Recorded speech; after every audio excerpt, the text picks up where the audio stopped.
Welcome back on my YouTube channel. और आज अपन बात करेंगे खास तौर से देखो एक विशेष इन्फॉर्मेशन जो है राजस्थान लोक सेवा आयोग के द्वारा जारी की गई है। और ये जो नोटिफिकेशन है वो जारी किया गया था 20 अक्टूबर को। और ये खास तौर से जो भी स्टूडेंट कॉलेज लेक्चरर की जो वैकेंसी में फॉर्म अप्लाई कर चुके हैं उनके रिगार्डिंग दिया गया था। इसमें देखो सबसे बड़ा कन्फ्यूजन है और डेली आप लोगों के कमेंट्स भी आ रहे हैं कि इसका जो प्रेस नोट जारी किया गया है इसका अर्थ क्या है, या कौन से स्टूडेंट्स ऐसे हैं जिन्होंने अप्लाई किया है फॉर्म को कॉलेज लेक्चरर को, उनको अपने फॉर्म को विड्रॉ करें या नहीं करें, कौन सी ऐसी कंडीशन है। तो यहाँ पर देखो साफ साफ दिया गया है, थोड़ा सा देख लेते हैं।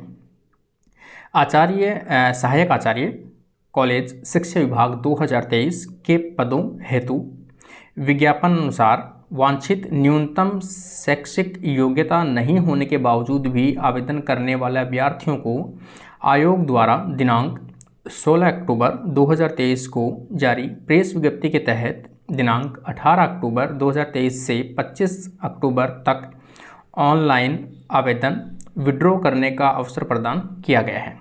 मतलब जो कैंडिडेट, जैसे मान लो कि अब कंडीशन अपन देखें कि कौन से कैंडिडेट को फॉर्म है वो विड्रॉ करने हैं। काफ़ी स्टूडेंट्स तो ऐसे भी हैं कि जिनकी एमएससी और एमए जो है वो एक सब्जेक्ट में है, या फिर उन्होंने फॉर्म जो है वो ज़्यादा सब्जेक्ट में डाल रखे हैं, जिनको अपनी पर्टिकुलर सब्जेक्ट के अलावा अगर किसी अदर सब्जेक्ट में आपने फॉर्म अप्लाई कर रखा है तो वो विड्रॉ कर सकते हैं। एक ऐसे स्टूडेंट जिनकी एमएससी कंप्लीट नहीं हुई हो वो भी विड्रॉ कर सकते हैं। दूसरी चीज़ देखो, इसमें काफ़ी स्टूडेंट्स के जो मेन कमेंट्स हैं वो इस चीज़ के आ रहे हैं कि हमारी जो नेट है वो नेट या सेट है वो नहीं है, जबकि आपको पता है इसका जो नोटिफिकेशन जारी हुआ था उसमें साफ साफ लिखा था कि आपकी जो नेट है या सेट है, जो एलिजिबिलिटी क्राइटेरिया है कब तक कंप्लीट होनी चाहिए, इंटरव्यू के फर्स्ट डेट तक। जब इंटरव्यू स्टार्ट होते हैं तो फर्स्ट इंटरव्यू किसी भी सब्जेक्ट का रहा होगा या रहेगा, तब तक आपका नेट और सेट कंप्लीट होना चाहिए, क्वालिफाइड होने चाहिए। ये आपके एलिजिबिलिटी क्राइटेरिया है। लेकिन इसमें उस चीज़ को मेंशन नहीं किया गया है कि आपके पास नेट कंपलसरी है, नेट आपकी इंटरव्यू तक होनी ज़रूरी है। ठीक है, इसका मतलब खास तौर से यहाँ पर डिस्कस हो रहा है कि भाई जिनकी एमएससी कंप्लीट नहीं है वो वाले स्टूडेंट अपने फॉर्म है विड्रॉ कर सकते हैं। जिनकी एमएससी कंप्लीट है और नेट नहीं है उनको कोई आवश्यकता नहीं होगी, क्योंकि एमएससी आपकी कंप्लीट है। दैट मीन्स आप अपनी सब्जेक्ट में अप्लाई किए हो, कोई दिक्कत नहीं है।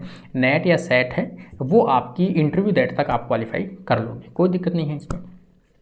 तो यहाँ पर खास तौर से उन सभी स्टूडेंट्स को ध्यान देना है जिनके एमएससी कंप्लीट नहीं है वो अपना फॉर्म विड्रॉ कर सकते हैं, और जिन्होंने एक से अधिक सब्जेक्ट में अप्लाई किया है वो विड्रॉ कर सकते हैं। जिनकी एमएससी किसी पर्टिकुलर, एमए किसी पर्टिकुलर सब्जेक्ट में है और उन्होंने किसी अदर सब्जेक्ट से भी अप्लाई कर दिया है कि क्या पता वहाँ तक एमए या एमएससी कर लेंगे, ऐसी कंडीशन, कोई भी आइडियल जो कंडीशन है उन सभी को आपको रिजेक्ट करना पड़ेगा, फॉर्म को विड्रॉल करना पड़ेगा। आपकी एसएसओ आईडी के थ्रू जाकर आपको जो फॉर्म है वो विड्रॉ करना पड़ेगा।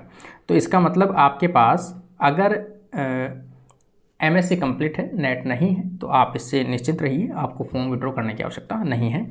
आगे दिया गया है, अंत ऐसे अभ्यर्थियों को पुनः आगाह किया जाता है कि उक्त निर्धारित अवधि में अपना ऑनलाइन आवेदन आवश्यक रूप से विड्रॉ कर लें।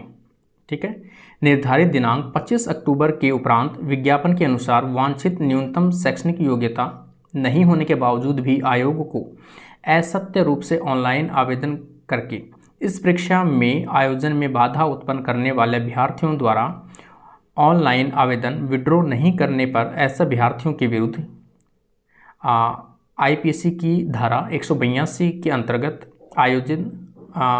अभियोजन की कार्यवाही प्रारंभ की जाएगी।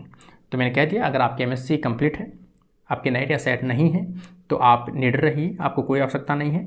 लेकिन अगर आपने अलग किसी भी सब्जेक्ट में लगा रखा है, 2 सब्जेक्ट में 5 सब्जेक्ट लगा रखा है, उसका कोई मतलब नहीं, उन सबको आप विड्रॉ कर लीजिए। जिसमें आपकी एमएससी एमए कंप्लीट है केवल उसी फॉर्म को आप रखिए, ताकि आगे किसी प्रकार के आरपीएससी को एग्ज़ाम कंडक्ट करवाने में कोई प्रॉब्लम ना हो। तो ये इसका सीधा सा अर्थ है। क्योंकि डेली कमेंट आने की बजाय मैंने सोचा एक वीडियो आप लोगों के लिए बना देता हूँ, ताकि डेली जो कमेंट है वो ना आए। सीधी सी लैंग्वेज में जो अर्थ था मैंने आपके साथ में शेयर किया है, और उम्मीद करता हूँ आप लोगों को पसंद आया होगा। तो अपने फ्रेंड्स जो भी इस प्रकार के कन्फ्यूज़न को लेकर बैठे हैं तो वहाँ तक अपनी वीडियो को शेयर ज़रूर कीजिए ताकि सभी स्टूडेंट्स को बेनिफिट हो सके और जल्दी से जल्दी अपना जो फॉर्म है, एक्स्ट्रा फॉर्म है, उनको विड्रॉ कर सके।